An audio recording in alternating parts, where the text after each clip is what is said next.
Hey, meet me midway on my cool trip here. By midway, I mean mid-Atlantic ridge. And by trip, I mean to this amazing island of Iceland. We're going to spend the first couple of days in the immediate Reykjavik and to the north area. Second part, we're going to circumnavigate the entire island with a group of geologists understanding some of its features better. And the third part will be closer into Reykjavik, where some of the most recent activity has been.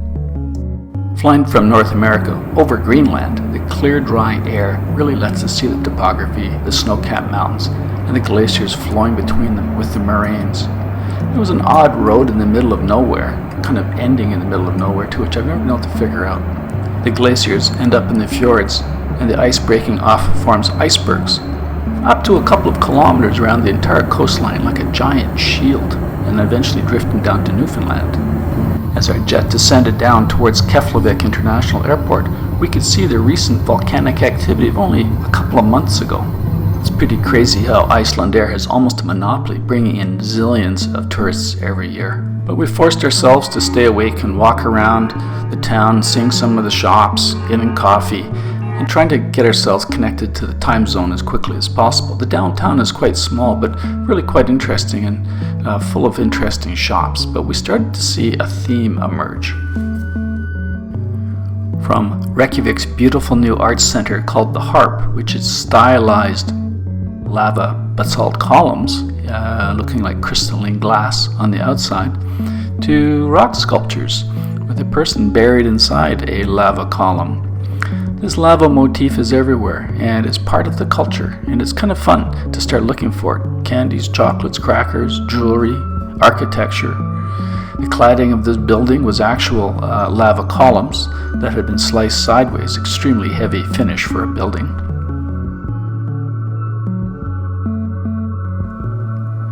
Although nearly everybody speaks English, the language is quite challenging looking, with some additional letters in it and some letters missing.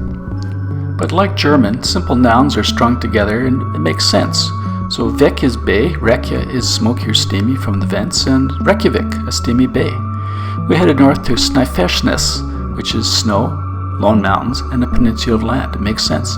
You'll see the names all the time. Foss for falls, Jökull for glacier. Pronouncing it properly is another matter, and you're never going to sound like a local. Hopefully you'll see some of the beautiful traditional Icelandic horses though. Bus trips are plentiful, so we headed north to the Snaefellsness Peninsula and went to the Kirkjafell mountain and the Kirkjafellsfoss falls. This was made famous in the Game of Thrones as a backdrop. Iceland claims to have 10,000 waterfalls, and with the abundance of tourists, they flock to the main ones, but there are so many and they're so accessible that you can still enjoy yourselves even with the many buses lined up at the bottom.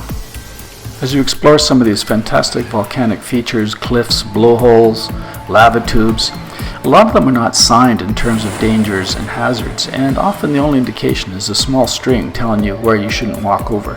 You really are in charge of your own safety around some of these spectacular but quite dangerous sites.